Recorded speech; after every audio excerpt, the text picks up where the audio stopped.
I threw a wish in the well. Don't ask me, I'll never tell. I looked to you as it fell, and now you're in my way. I trade my soul for a wish, pennies and dimes for a kiss. I wasn't looking for this, but now you're in my way.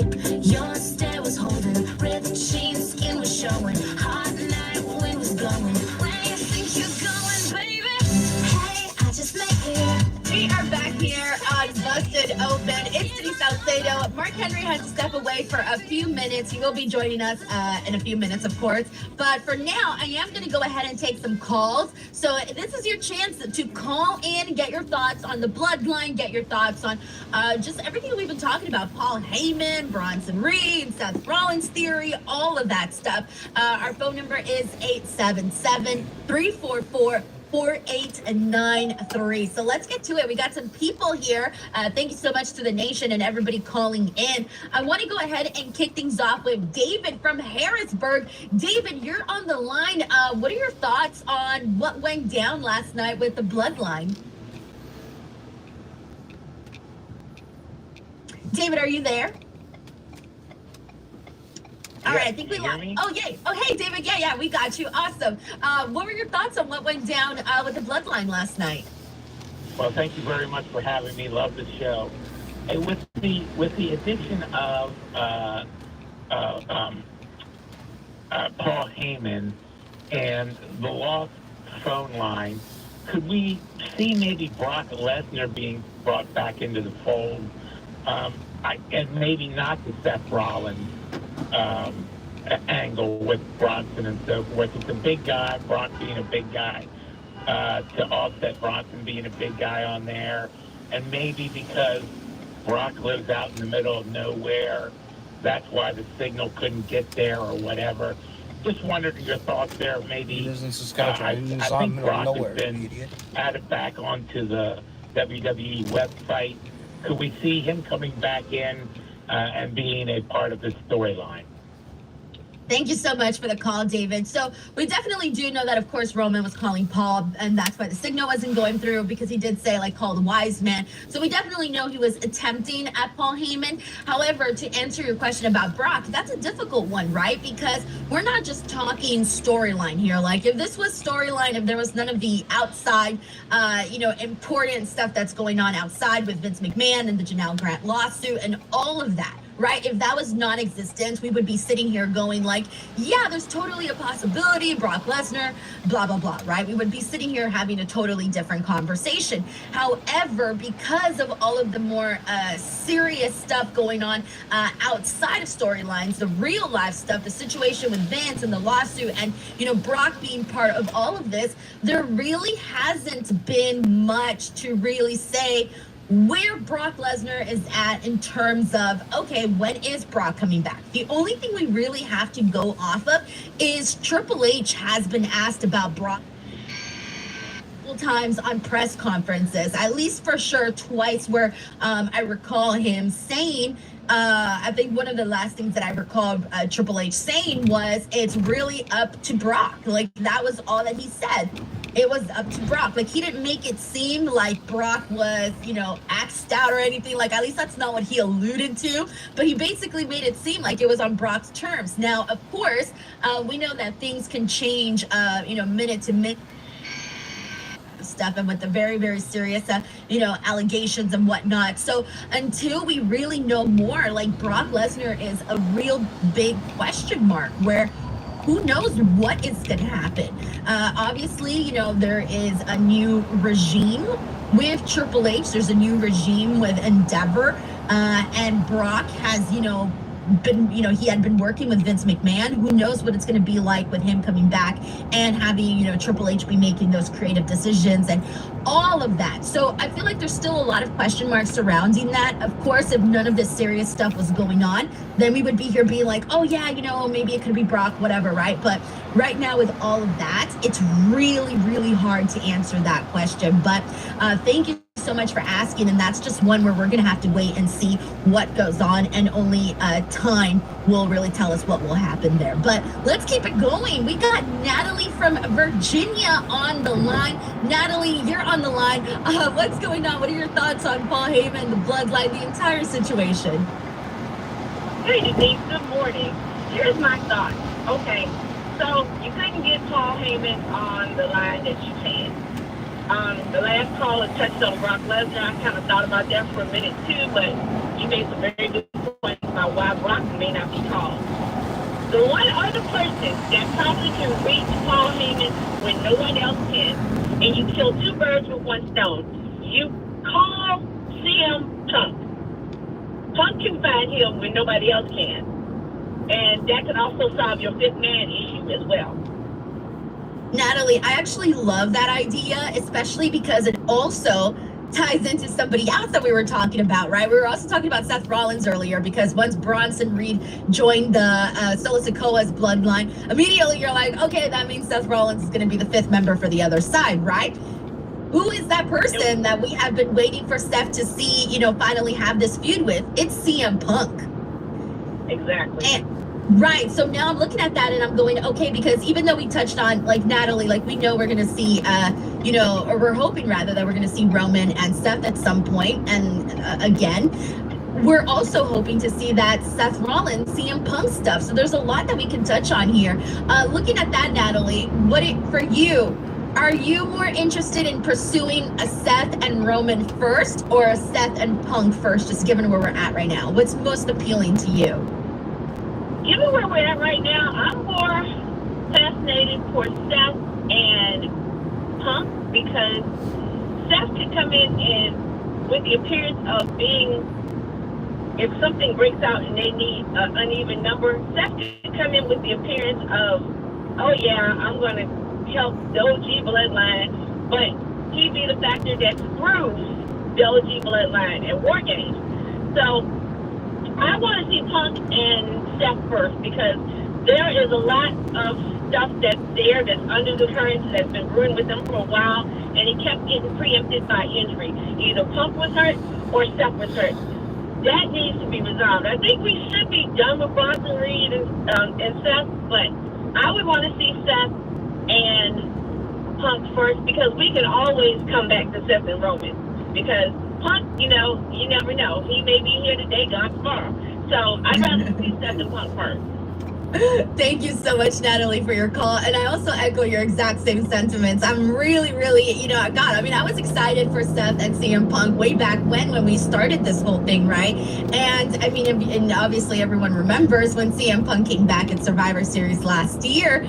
It would be kind of weird, right, not to have him on this card right now, because it would be the 1 year, anniversary of his return to the WWE. So I do hope to see CM Punk somehow.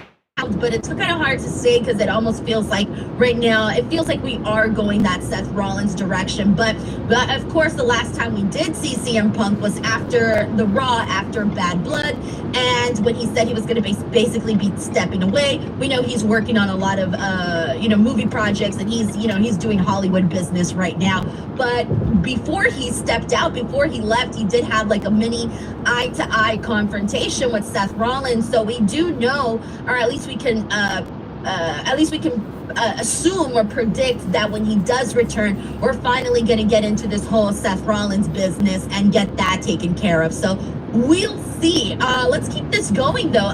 We got some great callers calling in. Let's bring in Roadkill from Tennessee. Roadkill, you're on the line. What are your thoughts with everything going down with the Bloodline story?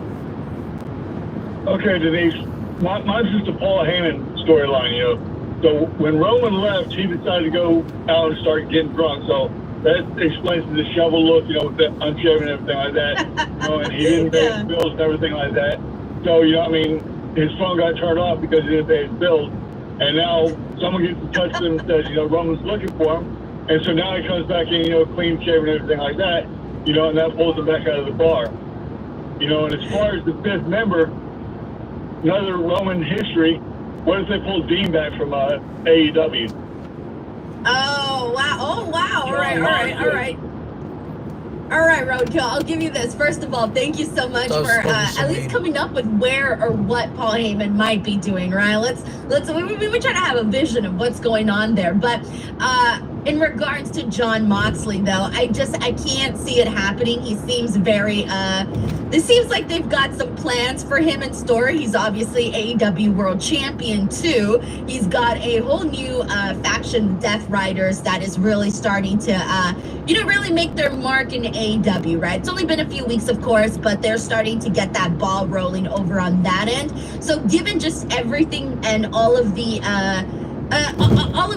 responsibilities in terms of being AEW World Champion, being the leader of this faction in AEW, I just would find it incredibly hard to imagine Jon Moxley back in WWE as Dean Ambrose. He seems like he's just got a lot going on over on the AEW side of things. So thank you so much for the call, Roadkill.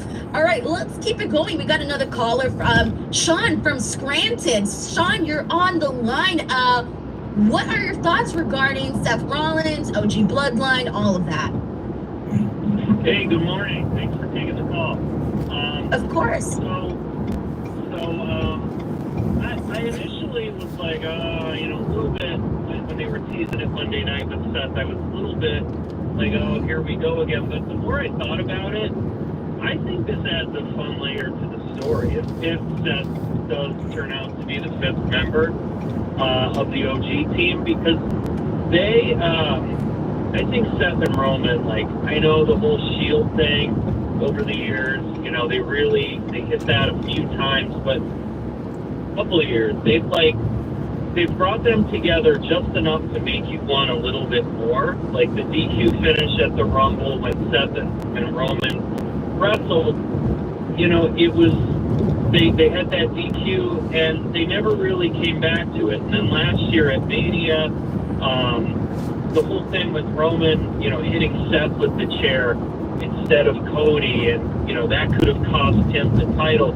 And I know, the can they coexist thing is kind of overdone, but I think it could be fun. Those two have great chemistry, and that's a story that no matter when you go back to it, it's going to explode. So I think it's going to be fun. I think it adds a really cool layer.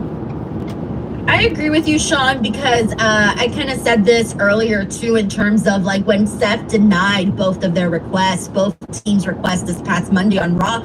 I was like, yes, good job. I'm so proud of you, Seth, right, for sticking to your guns and doing what you feel is right. But then again, just with this added thing with Bronson, I started thinking, you know what? We can actually have fun with this, right? We don't necessarily know when CM Punk is coming back. We don't necessarily know when they're going to circle back to him and Seth. And then on top of that, what's next for Roman Reigns after this Solo Sikoa stuff, right? Absolutely. I think it adds a cool layer. Their storytelling has been fantastic. I think it'll be great.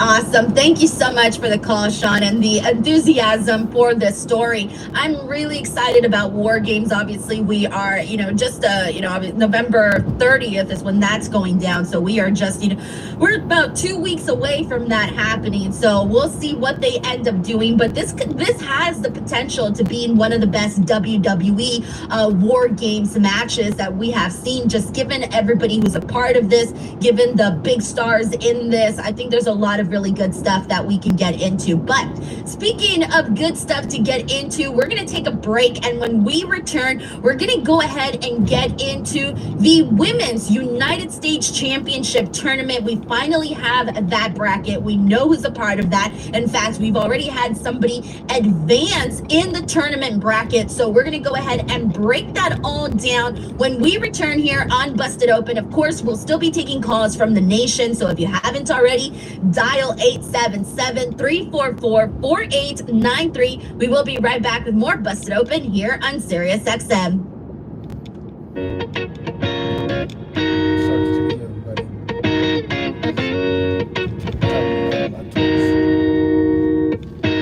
I hopped up the plane at LAX with a dream, my cardigan. Welcome to the land of fame excess. Am I gonna fit in? Jumped in the cab, here I am for the first time. Look to my right and I see the Hollywood sign. This is all so crazy.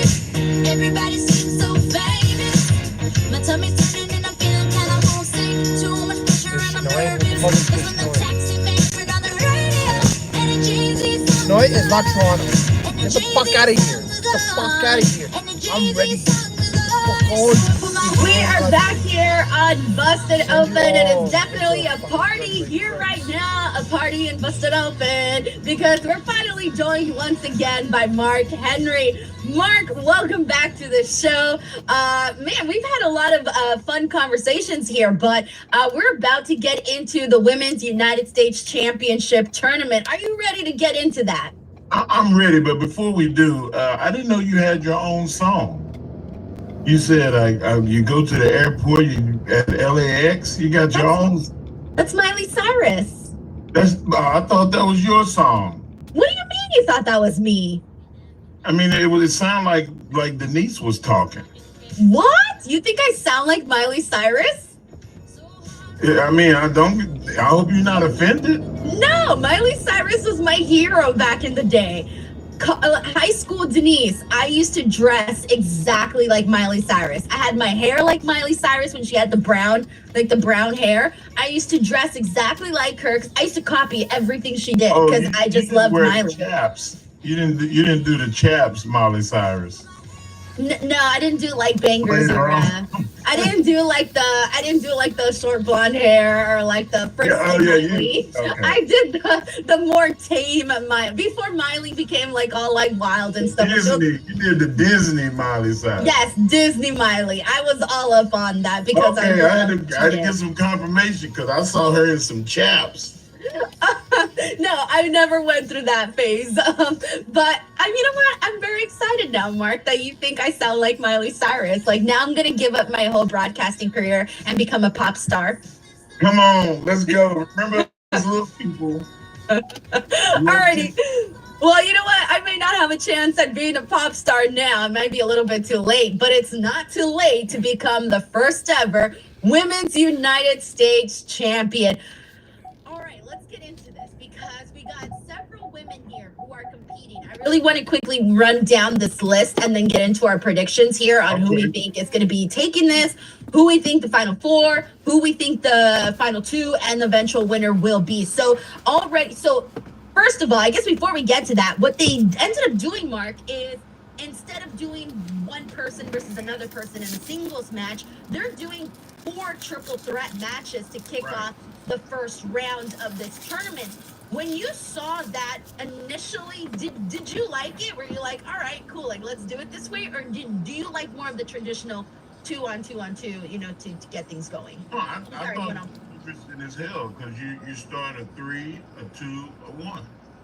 And not often do you get to do that and you add more people into the fray. If you went 2, 2, and 1, you leave out basically 4 female wrestlers that would have had an opportunity. And we talk about how strong the women's wrestling in the world is at each company. I think now this is something that everybody should do. Not just with the women, but they should do this with the men when you have a tournament. Start off with 3 triple threats, then the doubles, and then the singles. So I was sort of torn. Like I'm open to it, right? I'm fine with it, but I do prefer the one-on-one style instead, only because the triple threats make me feel like I just know shenanigans are gonna happen, right? Like I know someone's there. That's not very monogamous of you. I don't want a third party involved, okay, Mark? I want this one-on-one relationship, okay? I'm not about that life, all right? I'm more traditional. All our listeners right now are laughing their ass off. Oh my God. I don't want a 3-way, all right? Let's live. Feel me, guys? Mark, you're killing me here. I'm getting kicked out the air. Oh my God, I can't breathe. What? I'm a traditional gal, okay? Yeah, you're pure as the driven snow. Dang, I don't even know what I was talking about anymore. All right, yes, Women's United States Championship Tournament.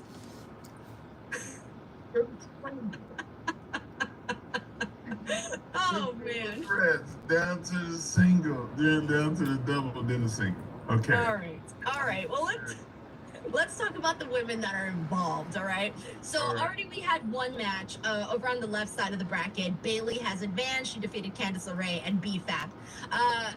On the left side of the bracket, we still have Bianca Belair, Chelsea Green, and Blair Davenport. They're going to be in a match together. Then over on the right side, top right, we have Jade Cargill, Michin, and Piper Niven are going to be in one match. And then the bottom right side, Naomi, Tiffany Stratton, and Elektra Lopez are going to be in another match. So looking at this, let's make predictions. Bailey has already advanced. Who do you think is advancing from Bianca, Chelsea, and Blair?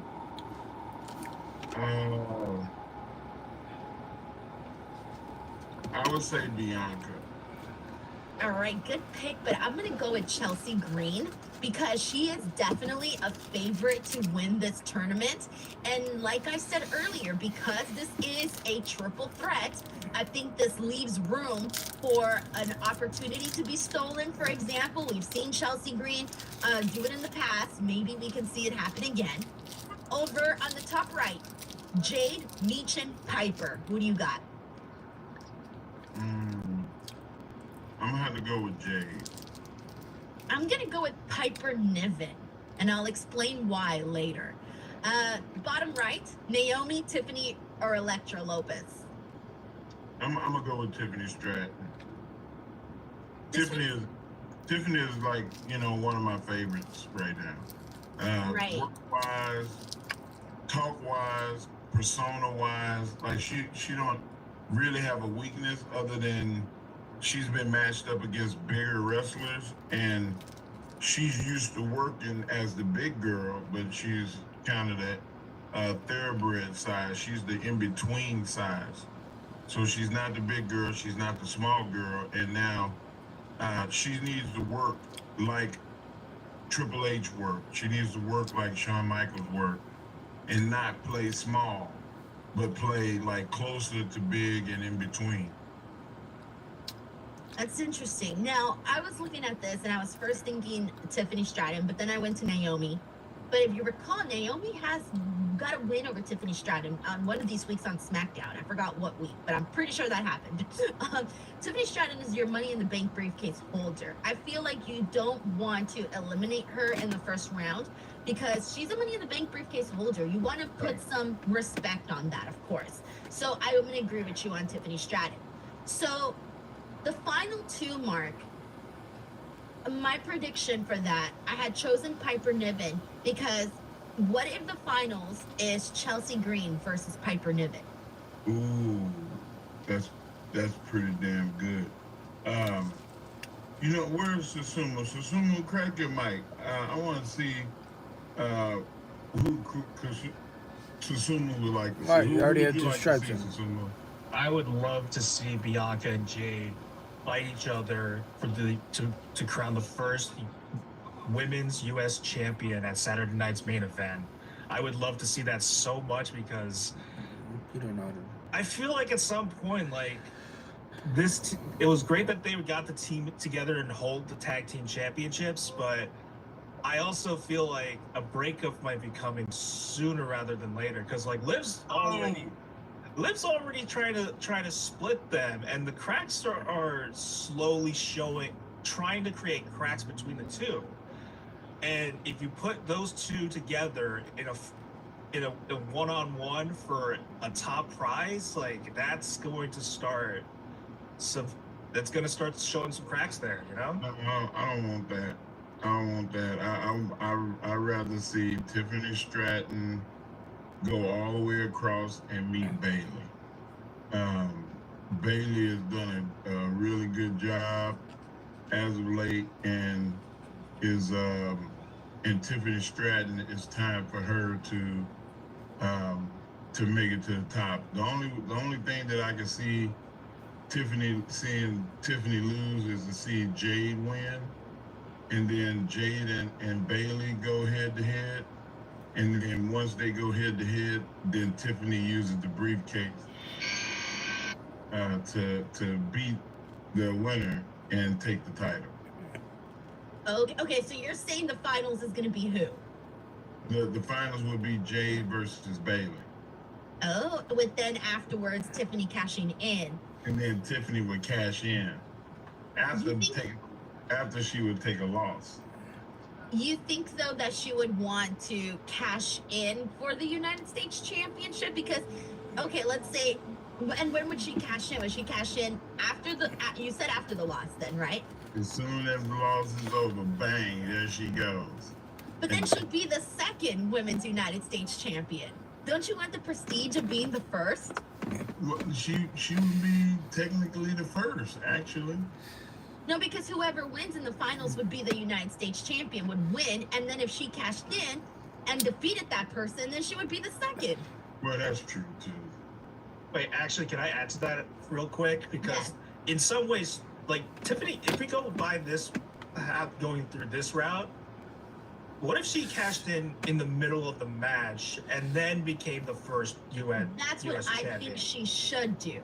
And you saw that she kind of attempted that last time at Crown Jewel.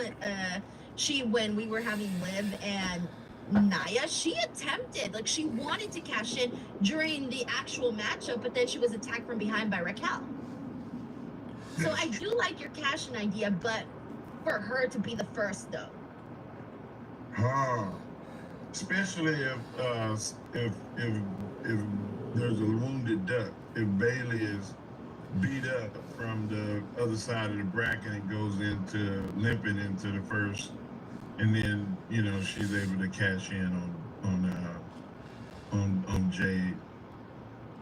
Well, that's one very nice scenario. I feel like my scenario doesn't have enough support, but my scenario is still Chelsea and Piper. I actually like that. I actually like that though, because they got teased on SmackDown. And Naomi was like, I can't wait to see, what if you and y'all have to match up? Because they made reference to it. Like, them fighting each other, and they didn't want to hear no parts of it. No, let's get her. And they didn't want to deal. So, I mean, maybe, actually, look at you. Right? Right? Now I changed my mind. No, don't change your mind, Mark. You have your theory. I want to see Piper and I want to see Chelsea Green. All right. Well, I'm just saying, I think the people really are getting behind the idea of Chelsea winning this. I really do think so. So that's why I'm like, well, what would be really We should ask the nation, too, because, we still have, we still got another hour, so we got callers. Yes, we do got some callers. Of course, if you want to get your thoughts in on any of the topics that we've discussed, or just the United States Championship, whatever it is that you've got, feel free to call in. Like, we are taking calls. We have time. Let's go ahead and get some in before our commercial break. Let's bring in Keon from Brooklyn. Keon, what do you think about the U.S. Women's Title tournament? I think the U.S. title tournament is great, but I think Chelsea, Meechin, or Candice LeRae should win. I don't think Bailey or Jade or Bianca should win. Yeah, and I also like that they finally showed like B-Fab getting in to the ring. That was good.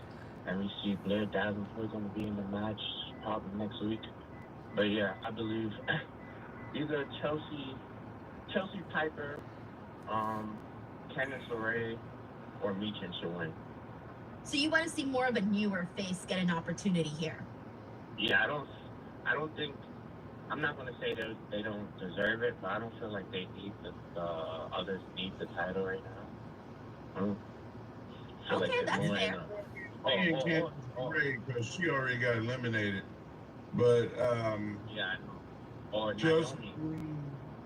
Chelsea Green and Piper, man, that Denise made such a good point. What do you think about Tiffany Stratton? Tiffany too. Tiffany or Naomi, I would like to see one of them either make it up on the rounds. That should be a good, but I don't think Tiffany should cash in the title on the U.S. title. I think she should wait for the world title. I think they're waiting for Charlotte and Nia, then she could cash in. So I feel like she's on that level more.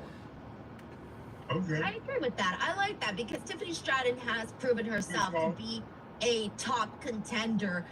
She can be in the main event scene, Mark. I don't think anyone here doesn't see her, being in these big WrestleMania singles matches. I think we all know that's in her horizon. Yeah, I actually look at it from both points of view. I'm not closed-minded. I like changing to what you suggested, but Tiffany Stratton should save the briefcase for the the women's heavyweight championship. All right, well, we're going to go ahead and take a break. And when we return, we still got weekly winner. And we're also going to be joined by James Ellsworth, who will be here chatting with us here. Still so much more to come. You're listening to Busted Open here on Sirius XM.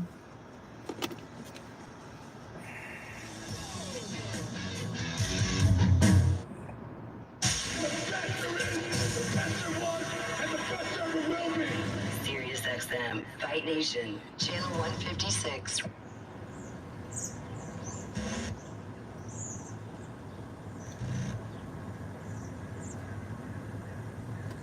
Wake up in the morning feeling like P. Diddy. Grab my glasses, I'm out the door. I'm gonna hit this city. Before I leave, brush my teeth with a bottle of Jack. Cause when I leave for the night, I ain't coming back. I'm talking pedicure on our toes. We are back here on Busted Open. It's your girl Denise Salcedo and Mark Henry, and we got a brand new guest with us here today. Very excited to welcome James Ellsworth. James, welcome to the show. How are you today? I'm great, Denise. How are you?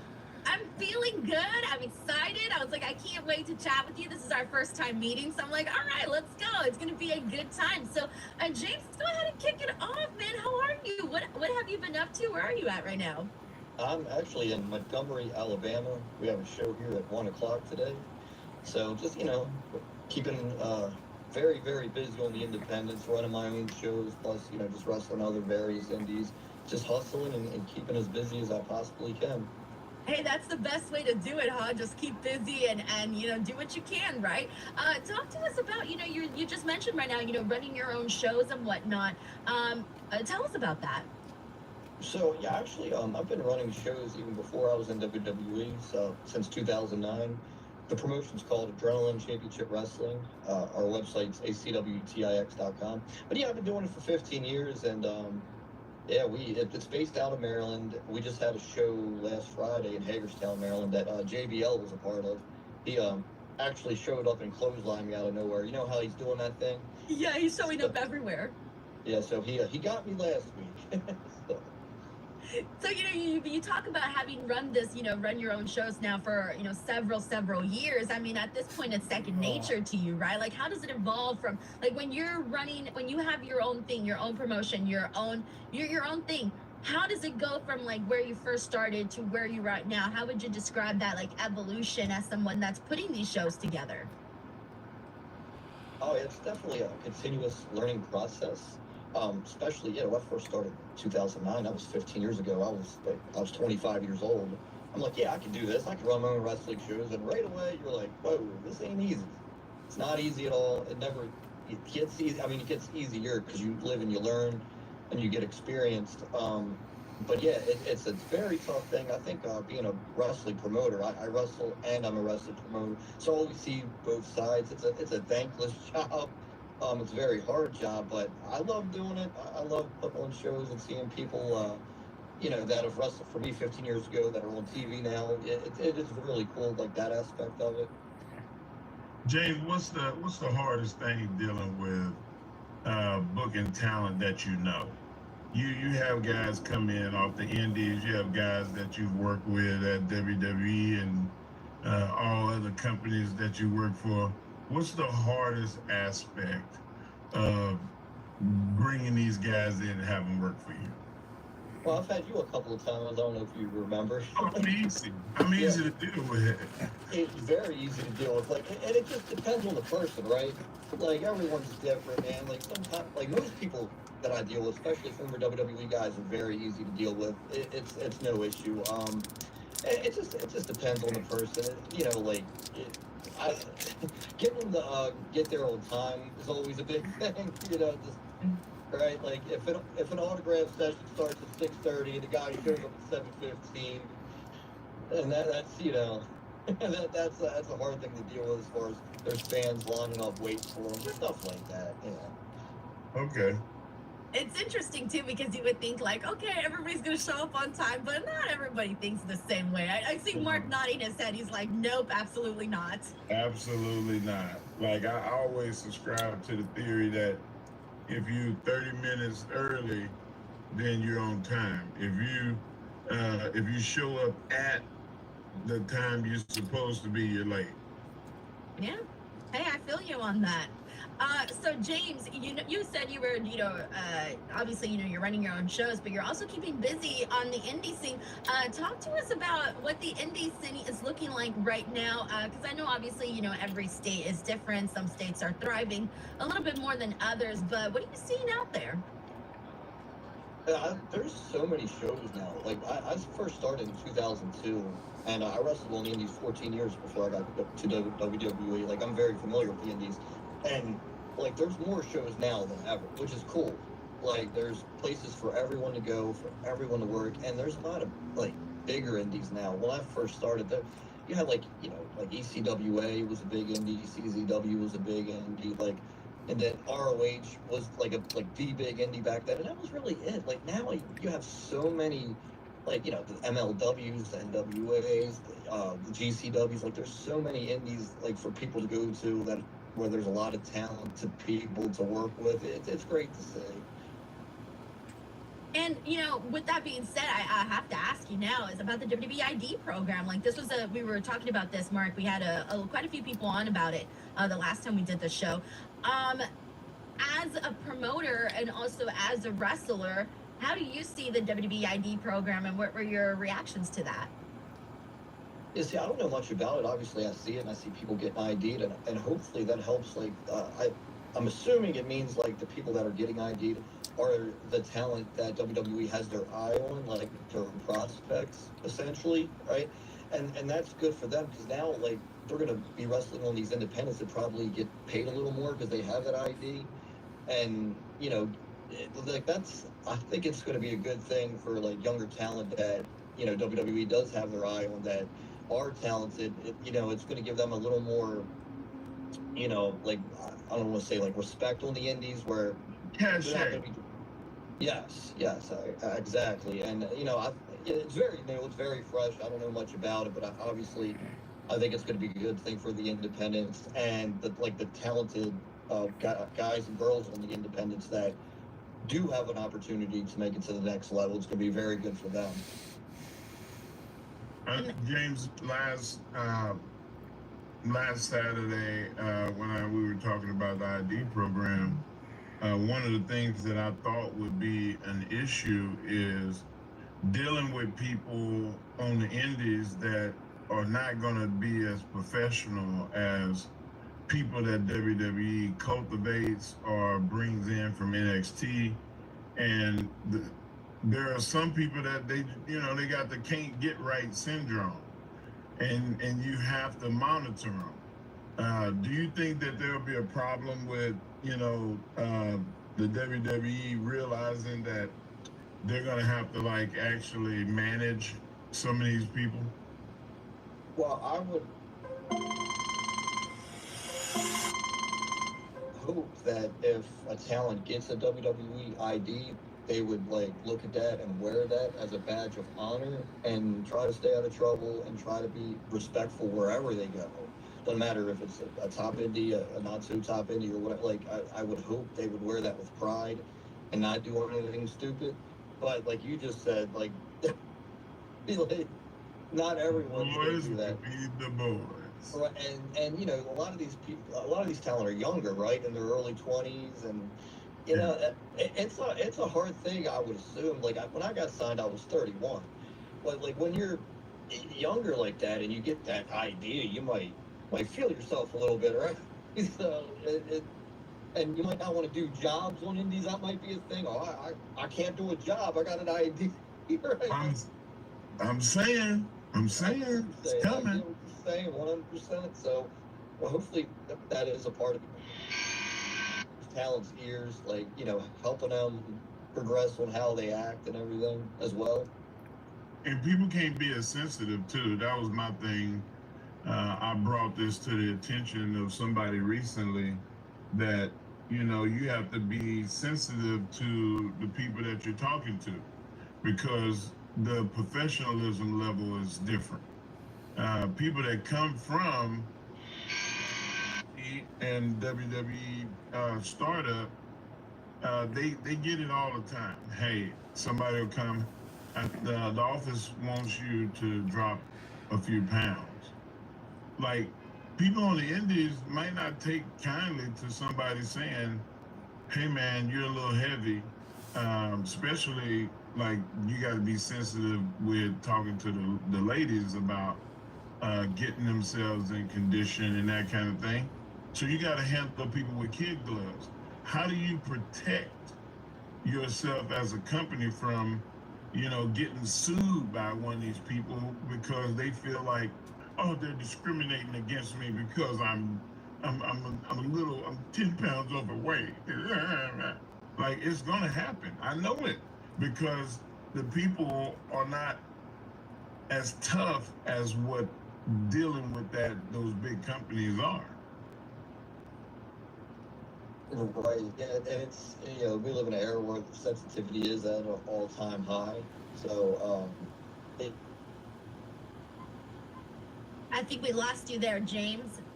Yeah, I think he's connecting back. James, do we got you again? yeah, I see you.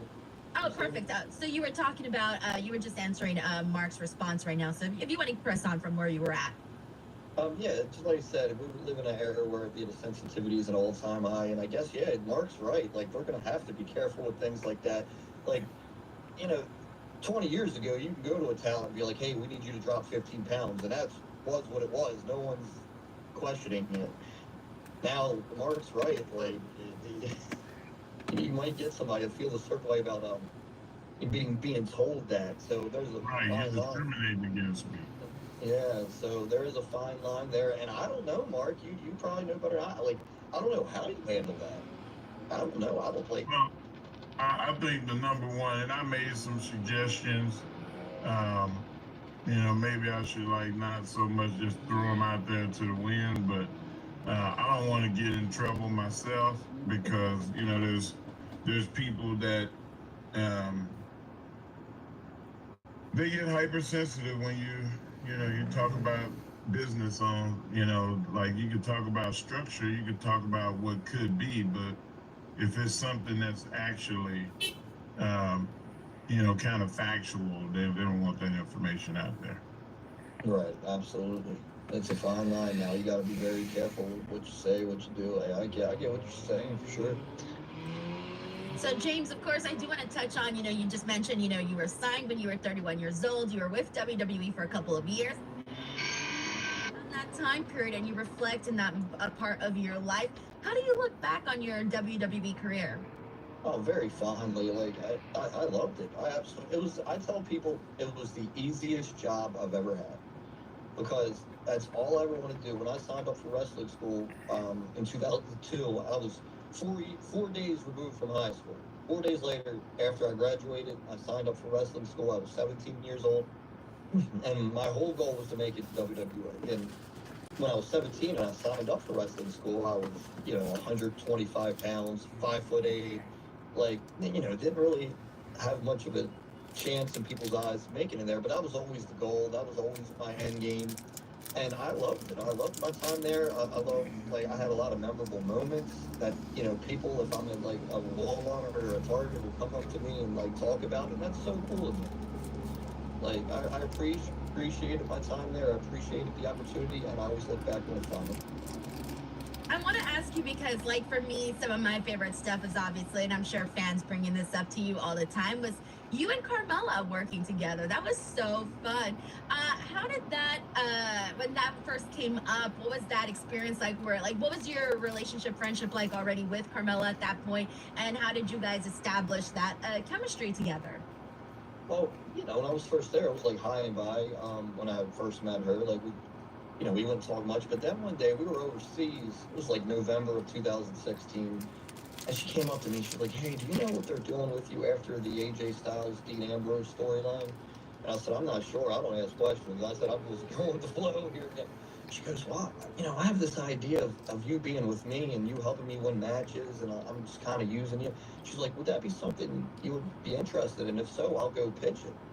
And I was like, "Yeah, that sounds fun. Like, that'd be great. Like, that sounds like a real good angle." And she went and pitched it to Vince as soon as we landed back in the States, and he loved it. And we were just like, I think it was like maybe 3 weeks later, we were off to the races with it. So it was her idea. Wow. Yeah, it was her Wow, idea. good for her. Yeah, and it worked out for her. We winded up doing the Money in the Bank thing, and she cashed in the Money in the Bank and became champion. So that idea took her all the way to the title. I love stories like that. Man, that just makes my heart warm. Because sometimes people think, oh, it's these writers that do everything. There's, the office, they know everything. No, sometimes you just got to go with the gut on the talent. Absolutely, man. We had such a blast with it. I think I think we had a total of 13 months together on TV, and we were doing we were on all the house show loops, all of the overseas tours. Like we had a lot of fun with it. We got along great. To this day we'll still like text every now and then. Like she was very fun, very easy to work with, and like again, I remember that time being with her very fondly as well. Yeah, I was gonna say I had no idea it was her idea because you would just think like, oh, maybe like you said, Mark, like, oh, maybe the writers they came up with this pairing, and then just like it. I think sometimes it's just following your instincts, right, Mark? As a performer, as a talent, just following your instincts and going, hey, I think I could make this work. Yeah, if you feel like something like I did with Sexual Chocolate, I remember pitching that to D-Lo, and D-Lo was like, "Bro, they're not going to let you say that on TV. They're not going to let you do that." And when I went to them, they said no. And I said, "Just let me try it one time. Just one time." And when I came in the back, Vince pulled his glasses down. I thought he was going to be like, that was the dumbest shit I ever saw in my life. And then he just opened his arms and said, "Awesome. Let's go. Let's do it." And Sexual Chocolate was good. And then you had other, people, chiming in and writing it. My question is, did that happen to y'all, James? Like, once y'all created something and they ran with it, did they take it over and they started coming up with all of the ideas for it, or did y'all still have a lot of input? So I'll tell you where I think I went wrong. Like I would pitch ideas all the time because they say pitch ideas, but like I was like so into it and so passionate about it. Like maybe I went to the well one too many times, but they took it over. Like I think I pitched the idea of like, hey, when you're a manager, like essentially I was Carmelo's manager. I was like, I think it's like being on a team, like in any sport. You got to dress like the person that you're on the team with. Like teams have uniforms. I'm like, I'm wearing my own T-shirt, this and that. I'm like, should I dress like her? Like, should I try to act like her? We should look like a team, right? So they did take that idea, and we went to a mall, and they bought me a bunch of like they had. I think we did a backstage where she or a vignette where she took me shopping and like changed my wardrobe. So like I had a little bit of like input there, but they took the idea we had and just made it bigger. Took us to the mall and had her pick out all the clothes and everything and put it on TV like an angle. So yeah, like it was mostly them coming up with the ideas after she essentially pitched it. But yeah, man, you know how it is, Mark. Like you get passionate about this stuff and you want to be involved in what's going on and the ideas and I was, man. I just wanted to work so bad. Like my goal when they put me with her, my goal was for her to become women's champion. That was my goal. I was like, if I'm going to be her manager, I want to help her as much as I possibly can get to where she needs to go. And I thought it was a great team, and it worked out for her. So, James, what was your proudest moment of your career?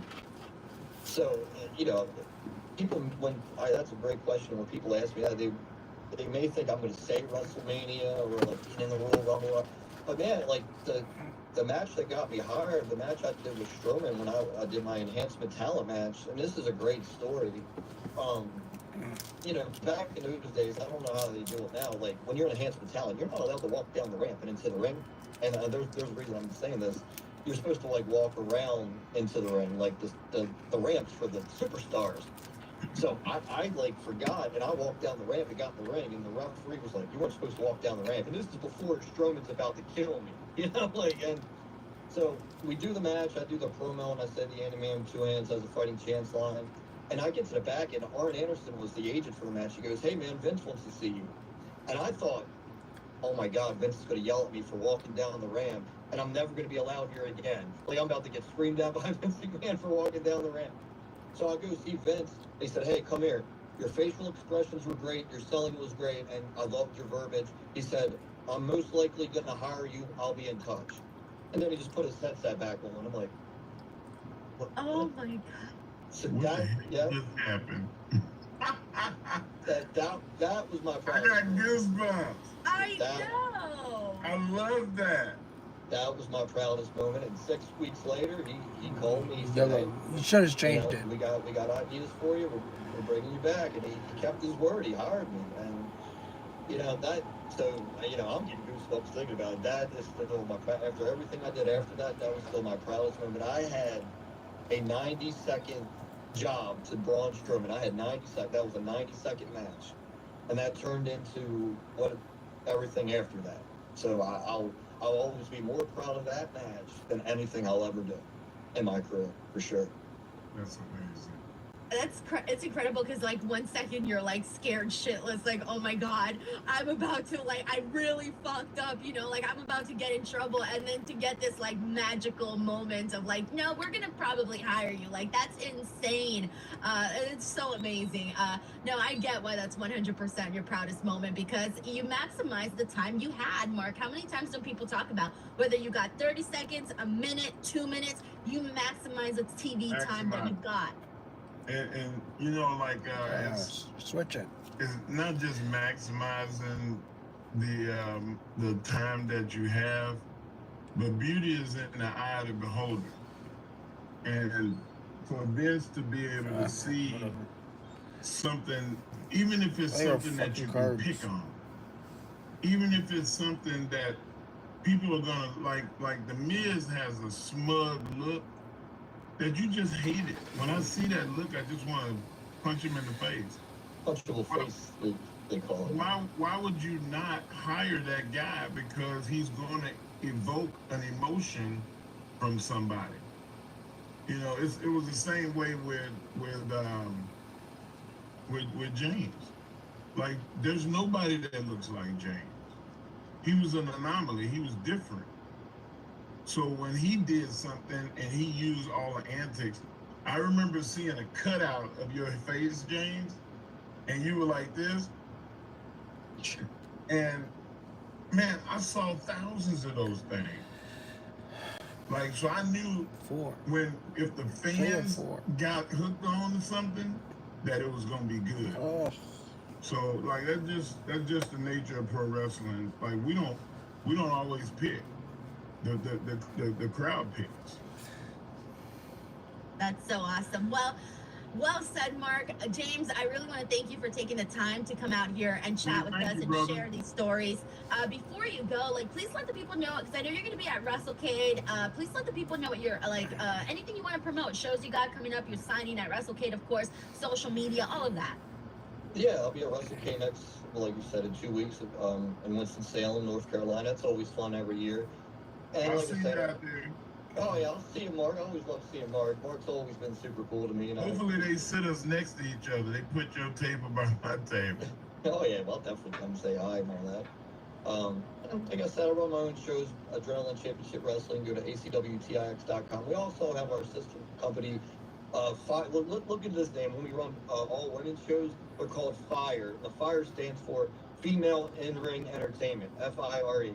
And so we do that as well. But yeah, you can find all the info on that at acwtix.com, and then my Instagram's James Ellsworth Wrestling, and that's the most social media I get on. Wonderful. Well, thank you so much, James. Of course, guys, make sure to go show James some love over on social media and check all of that stuff out. We thank him so much for joining us with us right now. But we're going to go ahead and take a break. And when we return, we still got weekly winner Give a Yeet. We're also going to be joined by Izzy Moreno, the Mission Pro champion. Still plenty more to come here on Busted Open. You're listening on Sirius XM.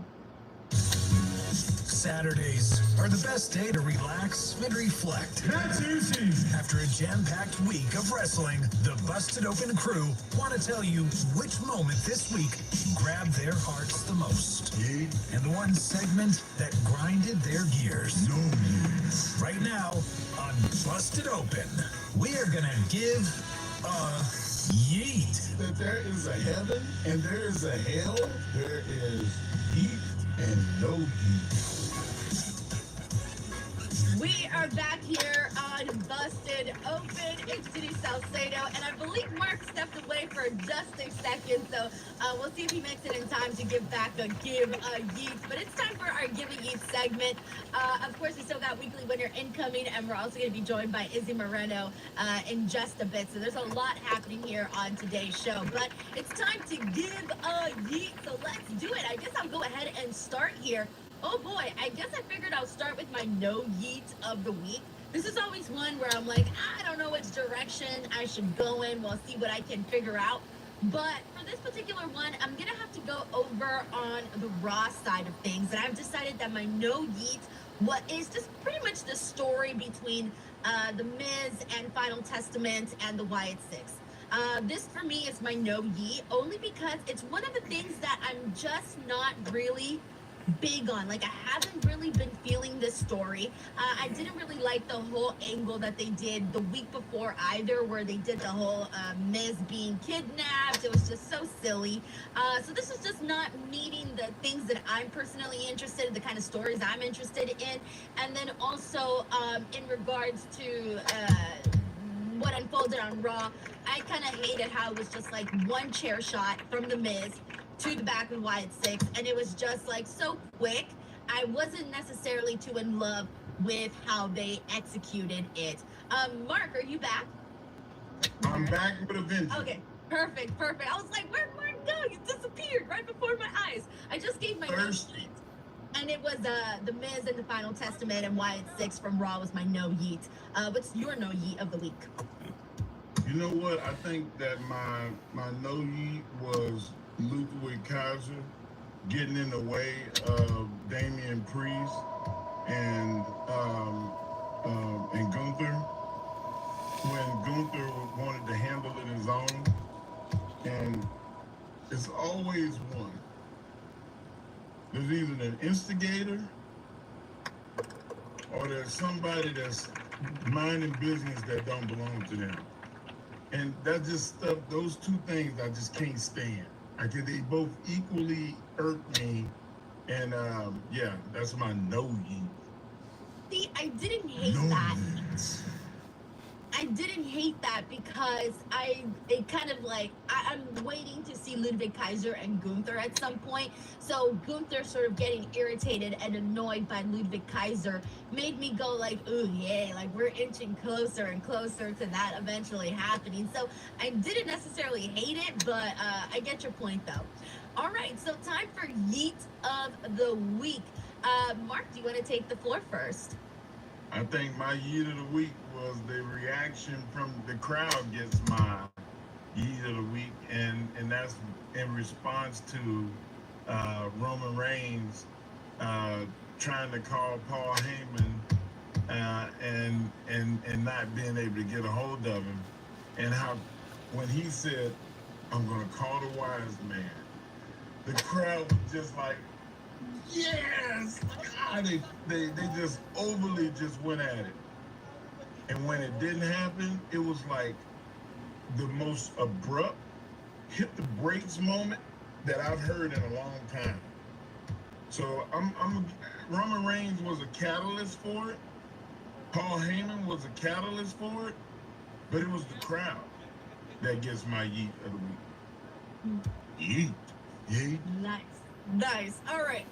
Ooh, I'm gonna go with something that went down on AEW Dynamite for my Geek of the Week, and it was Will Ospreay and Kyle Fletcher's confrontation, their in-ring promo that Get they the did fuck together. out of here. I thought this was just a win across the board. On Kyle Fletcher's side, I thought that he just looks the part, you know? He's really grown into this role and he's really selling me the fact that I legitimately buy, even though I know these guys are friends, I legitimately buy that Kyle Fletcher hates Will Ospreay's guts. And that to me is so good because when you can really sell me on something and I can forget about what I know, oh, it makes it so much better. And I think Kyle Fletcher, like his look is great, his facial expressions are great. I think his promos are constantly getting better every week. I'm such a big fan. As for Will Ospreay, oh my God, he was so fired up. He was so good too in his response with the promo. I just thought that both guys really knocked it out of the park here, and I love the storytelling between both of these former friends. I love that. I also love that both of them brought their friends out afterwards and ended up in this whole melee. This was so much fun. This is 100% my Yeet of the Week. You know what? I had a plan. I had a plan B too. Um, Hobbs, like looking, Hobbs looks spectacular. I thought you were gonna say that Kyle Fletcher grew into his body, and I was gonna be like, oh, look at Denise, she dirty birdie. But speaking of body,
fuck, man. Oh.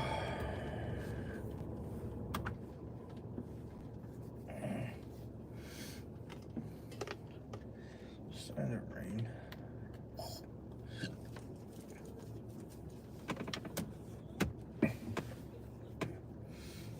That's what made me think of it. Hobbs, man. That dude, he did not go home and rest on his laurels. He went home and worked. You can tell he looks fantastic. No, he looks great, and I love seeing him there with Will and Mark Davis, and then Brian Cage out there too, Lance Archer. I mean, all of this stuff just like really played out very, very nicely. So kudos to them on that. But we got to go ahead and take a break, because when we return, we're going to be joined by the Mission Pro Wrestling champion, Izzy Moreno, will be joining us here today. Let's go ahead and take a break, and we will be right back with more.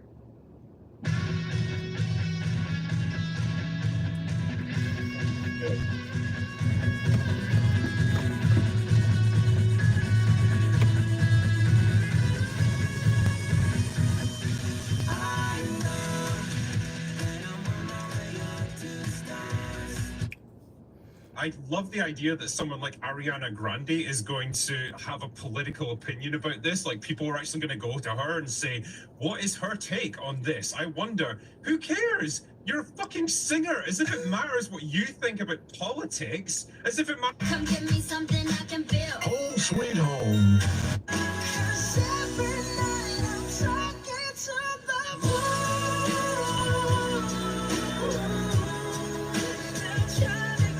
Did you know that Nutter Butter has...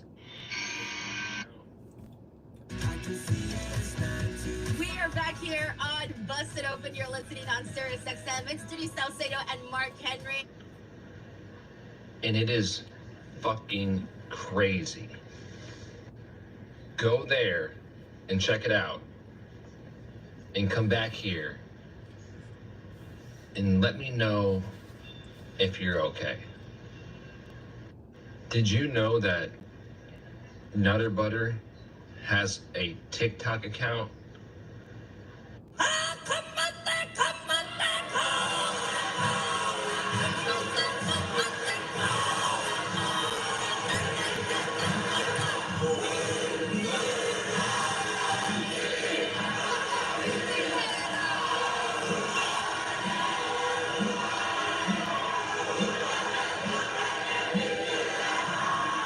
Okay, shirt on right now or shirt off? Shirt on. Pants off. Less interested in this call already. You take it off right now. Okay, sure. That boy. If you want to do that, go ahead. And while that happens, tell us about the girl you want us to call. What's her name? Avery. Okay. Avery. Oh, I like that. All right, how'd you meet Avery? Through the usual, the Tinder app. Yeah. Okay. Okay. Yeah, and we bonded over Star Wars. That's cool. Nice. What were your expectations of the date?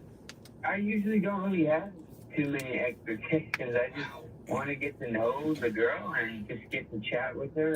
Now, my expectations every day is we're going to get married and fall in love. That's my hope. Yeah, no, I'm the opposite of that. Chill. You're way more chill. It's like, if we talk a little bit, then it's a success. That's good though. It's like low pressure, right? That like, is good. You know. So what did you and Avery end up doing? Well, I'm boring. I don't know what to do. I take the girl to a bar or something, but this time I was like, I'm going to do something different, and so I took her to a beer garden instead. Oh, very different from a bar. It's an alcohol garden rather than a bar pool. It's outside, usually sometimes under a tent. Wow. Kidding aside, though, that is fun because you're still drinking, and like Brooke said, Yeah. you're probably outside, you're probably at an event or somewhere. This fun. is what Jose considers nature. Yeah. Yeah, this is a hike for me. So what was it like? It was fun. We kind of just talked about stuff that was on our Tinder profiles, and she's actually a professional massage therapist. Seriously, this better work out because I need somebody right now. Yeah, you have been talking about Yeah. intense. I mean, I'm not gonna lie, that was like one of the things that really attracted me about her. I was like, oh wow, that's really hot. But I asked her how many dudes ask her if they can get a massage, and I told her I'm not gonna ask you that, and that made her laugh. And she said she actually might. She told me that if I make her laugh again, then we'll see how the night goes. So just got on Google and started looking up jokes. Puts on a full clown outfit. Worth it. Worth it for a free massage. What did you do? Yeah. No, I was telling her I was like a bad boy and that like I jaywalk all the time. No. Nice. That's good. So she was laughing more. Yeah. She was laughing. She was doing the "you're pathetic, but I'll laugh with you." Oh. Okay. Okay. Was that a highlight or a low light? It's a highlight anytime a woman laughs at me. Or Very special guest with us here today. She is no stranger.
To the Busted Open family, we have the Mission Pro Wrestling Champion, Izzy Moreno. Izzy, welcome back to the show. How are you? Hey, I'm doing amazing. Thank you so much for having me. I'm so excited to be here. Of course, it's so funny because, you know, we've had you on the show for several times, right? And specifically speaking for the Saturday show, it's so funny because I feel like every time we talk, there's something new going on in the chapter of your wrestling career. And this is the first time that I'm being able to talk to you with championship gold on your shoulder. You've been champion since June of this year, so you've held your championship belt for quite a while. Defending it. I want to get your thoughts on how it feels to come on here and to be a champion.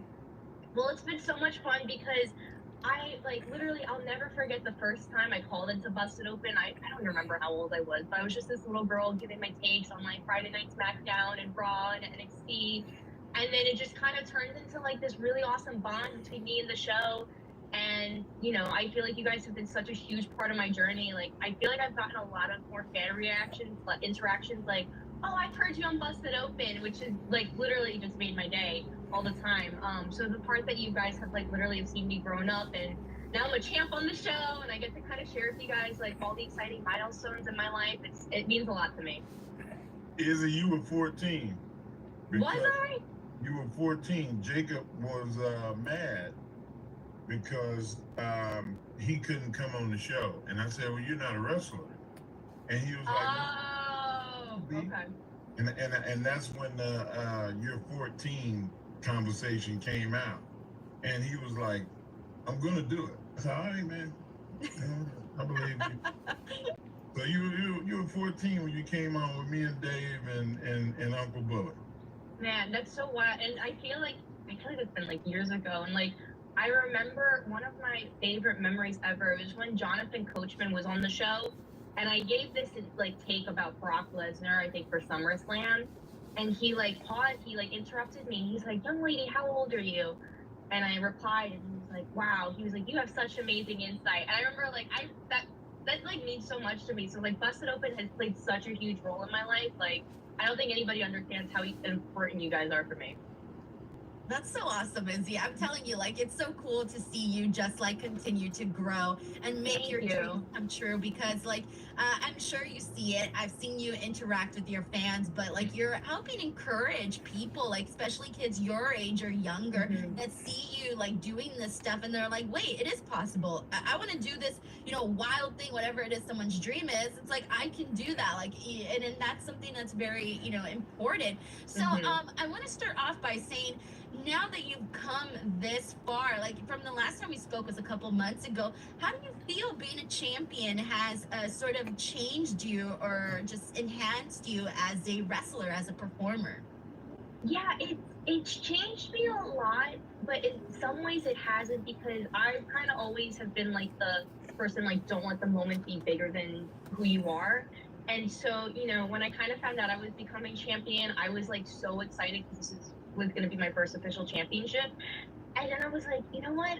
I've been in this position before. I've worked really hard to like deserve this. Like, you know what? I saw this coming, and I don't want to come off as like arrogant or like I deserve this, and this is like, I'm not surprised at all. But I like, in a way, I wasn't because I was just so proud of the work I was doing at Mission Pro, and so now more than ever, like I have a lot of responsibility. Being the face of the company, even though we're still on hiatus, still kind of carrying on that legacy. And I keep on saying that for the past few months, when Mission closed, I put out a video and I was like, listen, I'm going to continue to carry the legacy of this brand. And, I've been so fortunate for Thunder Rosa to trust me and doing that role.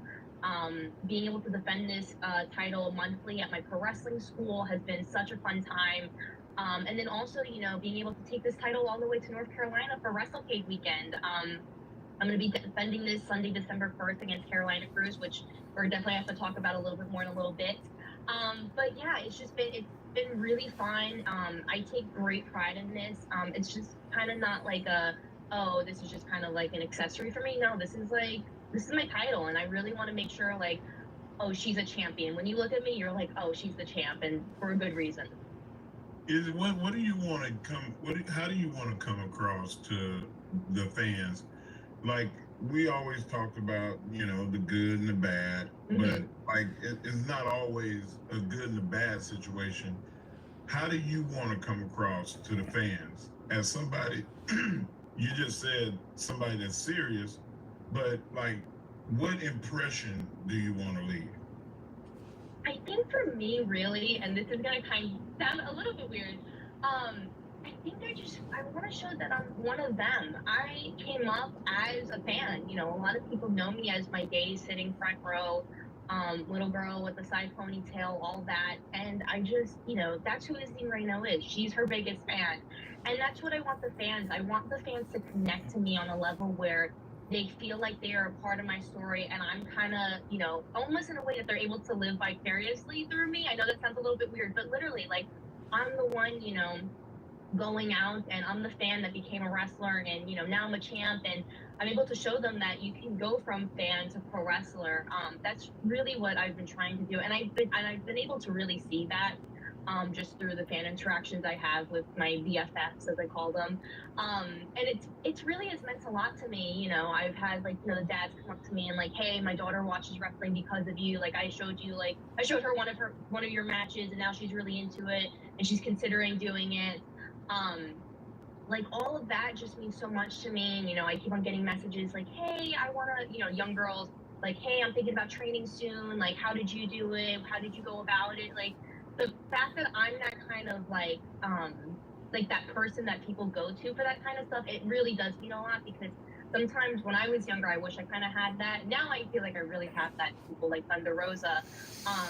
But I just like any way I can help a person out in their dream, it means a lot because, I'll never forget when I was a little bit younger and I wish I had that kind of stuff. But I'm like, you know what? The best way to give back is to be that person. I love that. That is so awesome. Now, you did mention your Ladies Night Out 14 match that's happening on December 1st. It's going to be on the Title Match Network. Of course, you're going to be defending the Mission Pro Wrestling Championship against Carolina Cruceta. And this is at WrestleCade, correct? Yeah, so it's going to be WrestleCade weekend, Ladies Night Out 14. Super excited. If you don't mind, I'm going to talk about Carolina real quick because she is no joke.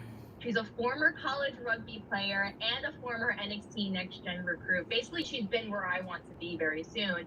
And that just makes this match all the more personal and kind of the biggest test to date for me.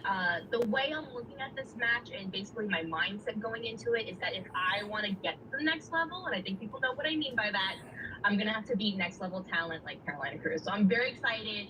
And I just absolutely love WrestleCade weekend. By the way, I'm also going to be signing Saturday, November 30th, all day. So if you want to come meet me, you definitely can. I'll be handing out friendship bracelets and I'll have all my merchandise. But legit, I love WrestleCade weekend. It's so much fun. Seriously, the most generous fans in the world.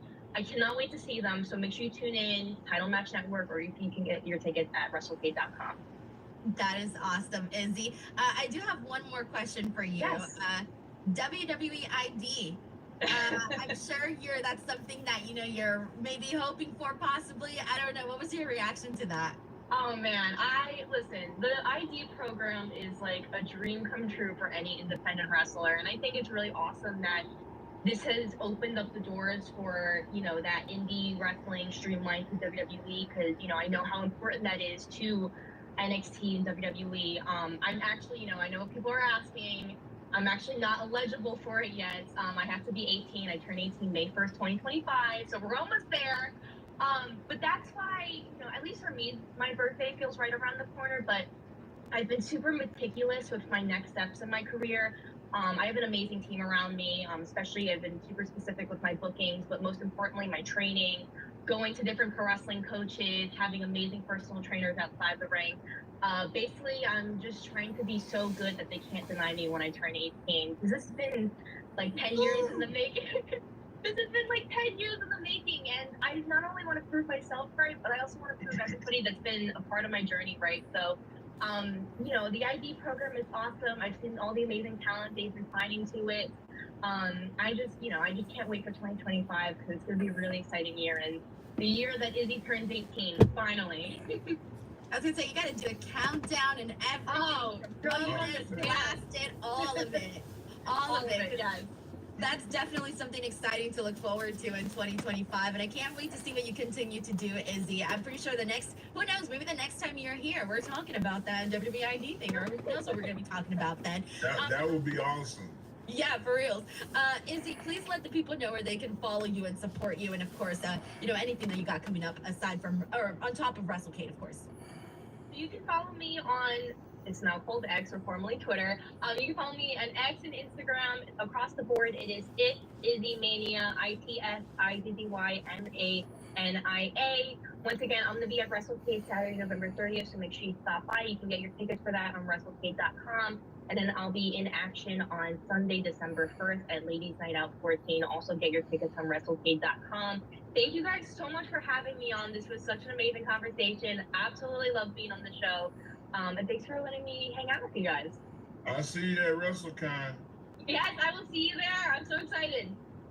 Alrighty, Izzy, thank you so much for joining us. As always, it's a pleasure to watch you continue to grow in this business. We're going to go ahead and take a break, everybody, but we still got weekly winner incoming. Which show was the very best of this week? More to come here on Busted Open. The landscape of pro wrestling is evolving, which means more options for fans. So many activities. What was the best show this week? First, you're last. The week's over, so get over. This is the Busted Open Weekly Winner. We are back, and it is time to get into our weekly winner. What is up, everybody? It's Denise Salcedo and Mark Henry, and dang, this show has flown by, Mark. Like, so much has happened. I've lost track already. So much has happened. And then not only did it fly by, but all the guests that we had, from Izzy to James Ellsworth, were really good. And I think that's one of the contributors. When you have good guests and they're telling you stuff that you didn't know, like I didn't know that Carmella was the one that, you get information, it just blows your mind, makes the time go by fast. I love it. I even feel like we could have talked to both of them for much longer, but obviously, we were pressed for time. But no, they were incredible. Such great guests. All right, so let's get to it. Our weekly winner. We all know how this works. Which show is the very best and why? It's that simple. Mark, do you have your option already? Oh man,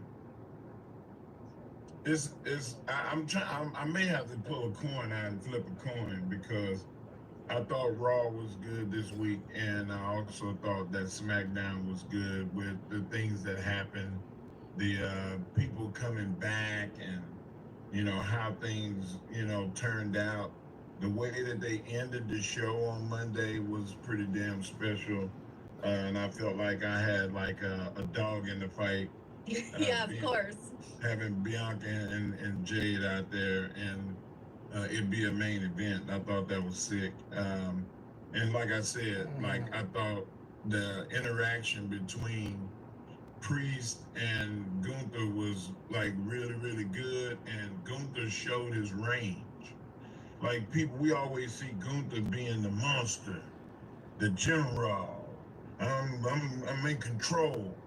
But in his face and his demeanor, he showed vulnerability. He showed self-doubt without saying a word. Like that's why pro wrestlers should have an opportunity to win a daytime Emmy, because like the performances is special. Like they're really, really special to be able to see a wrestler do what they do. I mean, they should give an Oscar for best performance at WrestleMania, but I wouldn't give an Oscar to just regular television. It would have to be the grandest stage of them all. Judge it from AEW's All In or All Out. TNA's top pay-per-views.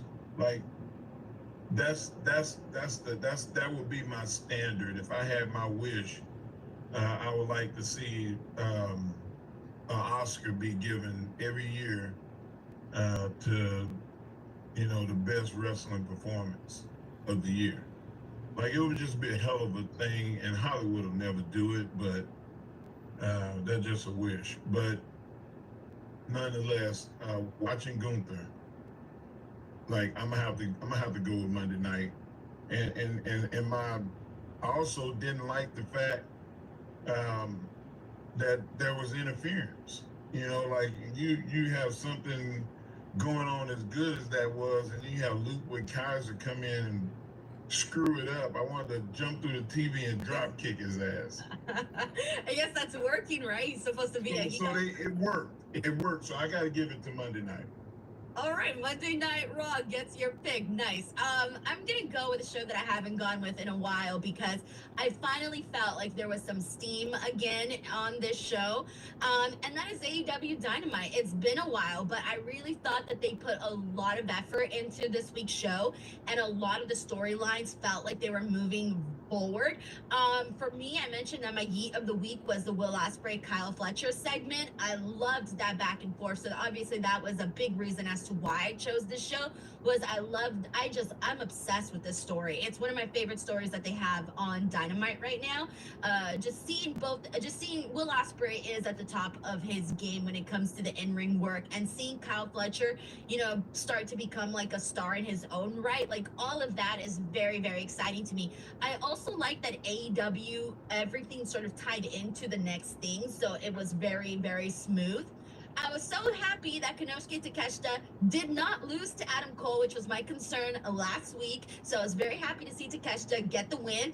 I like that we're moving things along with the Hurt Syndicate and Swerve Strickland. Like we're getting right to that with Bobby Lashley going and attacking Swerve along with, Shelton and all of that after, Leo Rush versus Swerve Strickland, which Leo Rush looked so awesome in that match, man. That was so fun. So I loved what they did there too. That was a very cool little moment. FTR versus House of Black was also very fun. Mina and Harley Cameron had a very funny segment, so I'm gonna give it to AEW Dynamite. There was just a lot in there that really worked. Harley is the most talented, unrecognized talent at AEW. Yeah.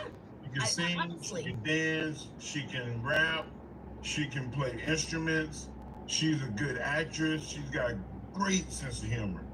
Like and I may be partial too because she's a friend of mine, that's I'm not gonna not give her props. She awesome.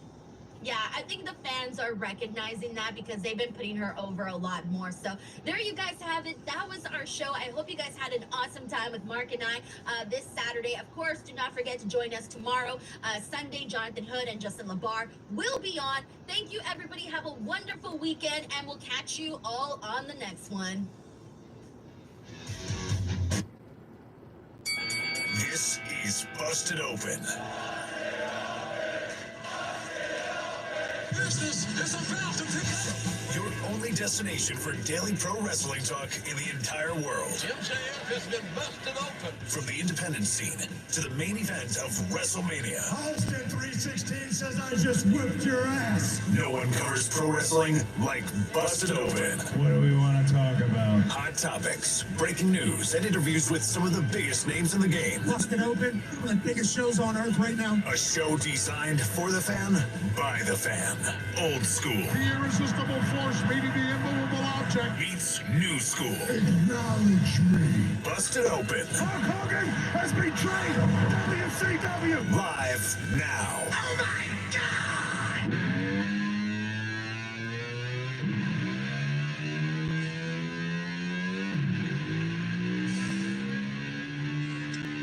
What's up, everybody? And welcome in to the Sunday edition of Busted Open, right here on Sirius XM Fight Nation, channel 156, and on the Sirius XM app. Along with Justin LaBar, I'm Jonathan Hood. Thanks so much for being with us. We got open phone lines for the nation. 877-344-4893. 877-FIGHT-93 is our telephone number. We are live every day, starting at 9 a.m. Eastern, 6 Pacific, talking to you about a little wrestling. R-A-S-S-L-I-N, that's wrestling. That's wrestling.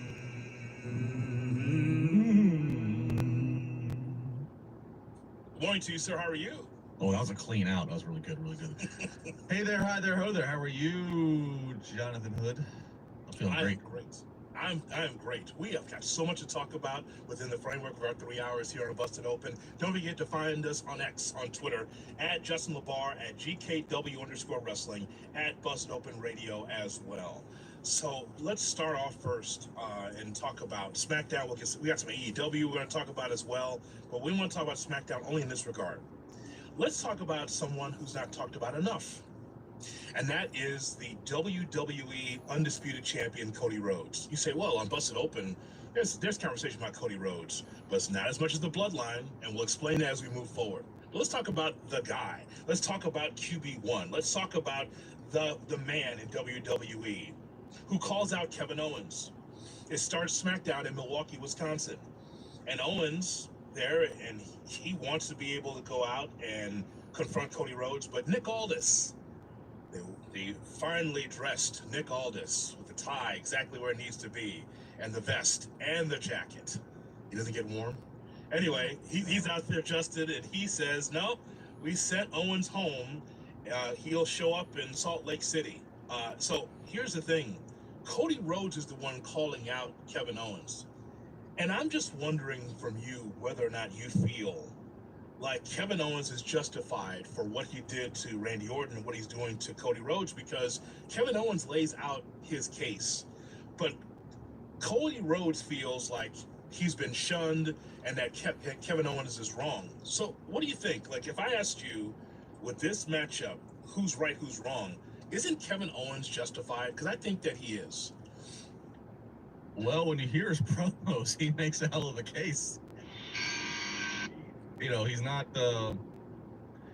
reaching as far and wide as your heel traditionally does in terms of reimagining reality. So I will say, in short form, yeah, Kevin sounds like he's got a case. Now, you, as a longtime heel, and promos that I've seen you do, it's a long walk for a drink of water for you to come back around and actually tell the truth. It's your truth. It's just that the audience doesn't see your truth. That's the role, is it not? I would agree.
right.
Yeah.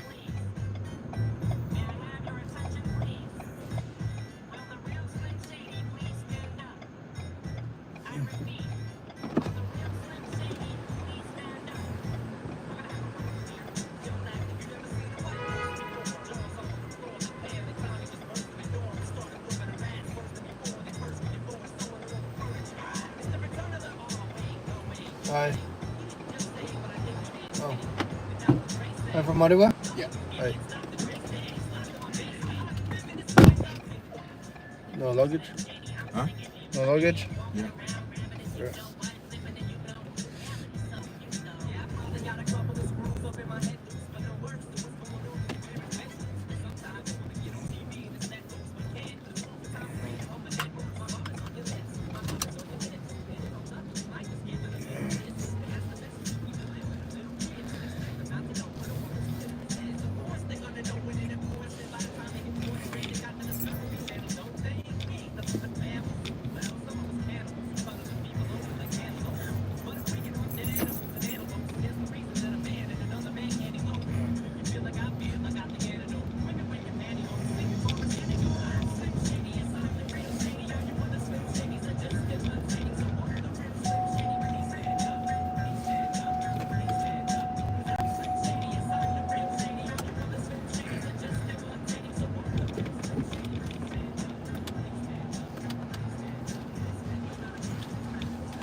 Fred Durst. Hear him argue over who she gave head to first. Little bitch put me on blast on MTV. Yeah, he's cute, but I think he's married and can't be me. I sit down on the audio on MP3 and show the whole world how you gave him an MVP. I'm sick of you little girl and boy groups. All you do is annoy me, so I have been sent here to destroy you.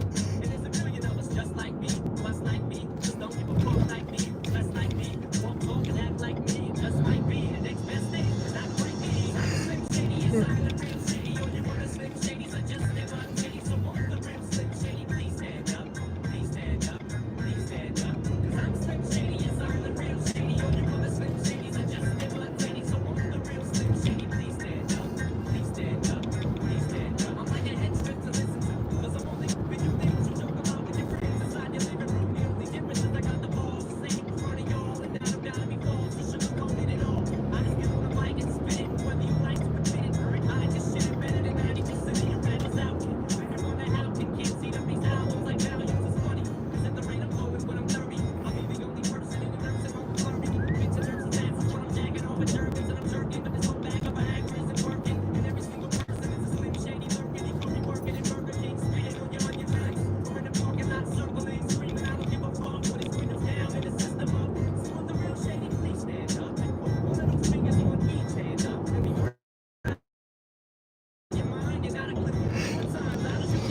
You're welcome. Have a good one. Have a good day.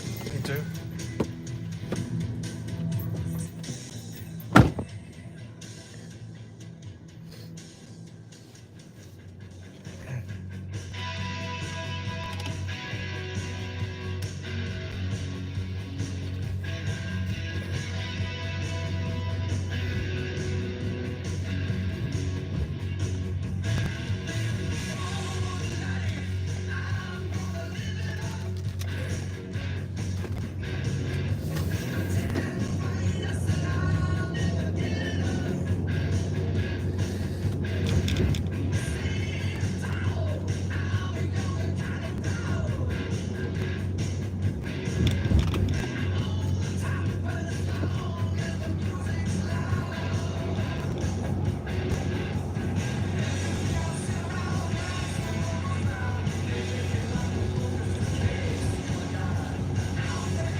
I love comfort food.